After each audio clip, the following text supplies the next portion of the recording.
है आप सभी का YouTube चैनल लॉ इजी में। और आज हम सभी लोग कवर करने वाले हैं मध्य प्रदेश सामान्य ज्ञान का एक महत्वपूर्ण टॉपिक। और इस टॉपिक में हम सभी लोग मध्य प्रदेश की मिट्टी के बारे में, सॉइल के बारे में जो क्वेश्चंस एग्जामिनेशंस में आते हैं जनरल नॉलेज में, भले वो सिविल जज की एग्जामिनेशन हो या NPPSC की एग्जामिनेशन हो, मध्य प्रदेश सामान्य ज्ञान में मिट्टी से संबंधित यानी सॉइल से संबंधित आने वाले महत्वपूर्ण प्रश्नों को आज हम लोग कवर करेंगे।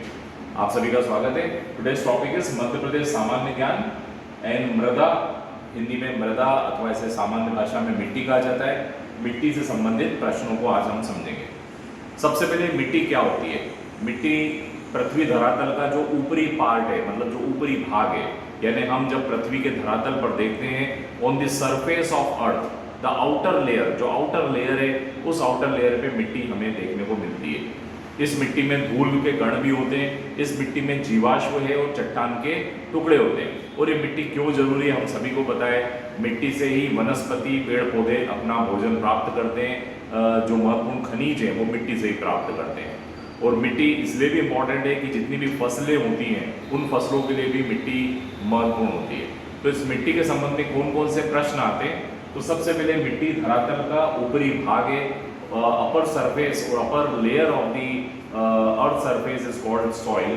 और ये सॉइल जो है ये चट्टान के टुकड़ों और जीवांश से बनी है। जीवांश जिसमें मिनरल्स भी होते हैं, और ये मिनरल्स जो होते हैं वनस्पति के लिए और कृषि के लिए बहुत ही महत्वपूर्ण होते हैं। और मिट्टी के बारे में यदि प्रश्न देखें तो मध्य प्रदेश में अनेक प्रकार की मिट्टियां पाई जाती है और उस मिट्टी के बारे में कुछ क्वेश्चंस आते हैं जिसे आज हम लोग कवर करेंगे। सबसे पहले मध्य प्रदेश में अधिकांश जो ज़्यादा मात्रा में पाई जाने वाली मिट्टी है उसका नाम है काली मिट्टी, जिसे हम ब्लैक सॉइल कहते हैं। और काली मिट्टी के बारे में अनेक प्रश्न आते हैं। सबसे पहले रेगुड़ मिट्टी किसे कहा जाता है? इसको रेगुड़ सॉइल भी बोला जाता है, रेगुड़ सॉइल। तो black soil is also known as regur soil.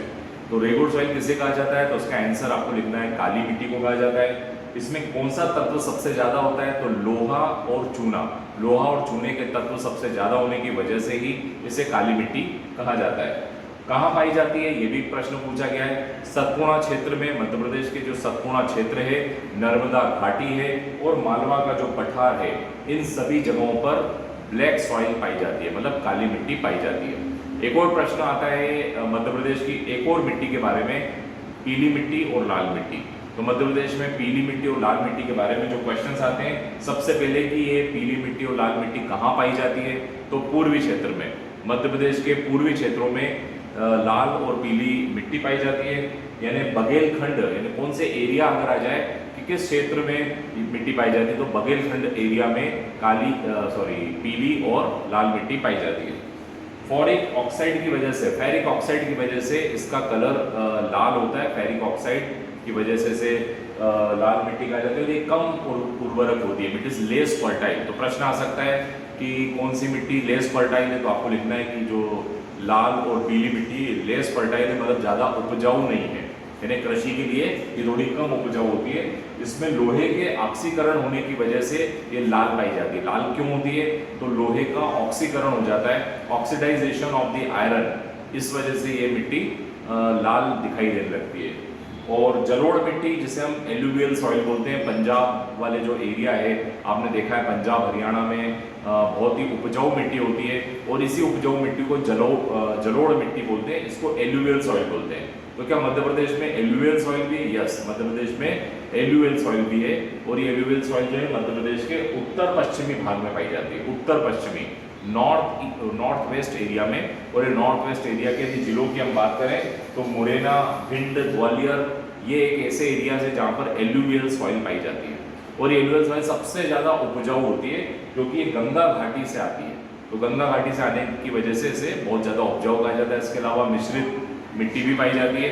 और आज हम लोग बात करने वाले हैं कुछ क्वेश्चन जो इसमें एग्जाम्स में आ चुके हैं। सबसे पहले कपास के लिए कौन सी मिट्टी सबसे ज़्यादा इंपॉर्टेंट है? तो काली मिट्टी कपास के लिए बहुत इंपॉर्टेंट है।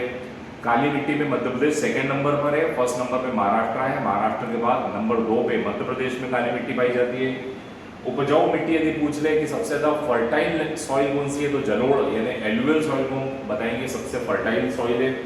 और जलोढ़ मिट्टी किस फसल के लिए सबसे इंपॉर्टेंट है? तो सरसों की खेती के लिए, सरसों की फसल के लिए जलोढ़ मिट्टी ज़्यादा उपजाऊ है।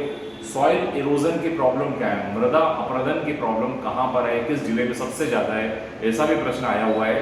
तो सॉइल इरोजन की सबसे ज़्यादा प्रॉब्लम झेलने वाला जिला है मुरैना। तो मुरैना इज द आंसर।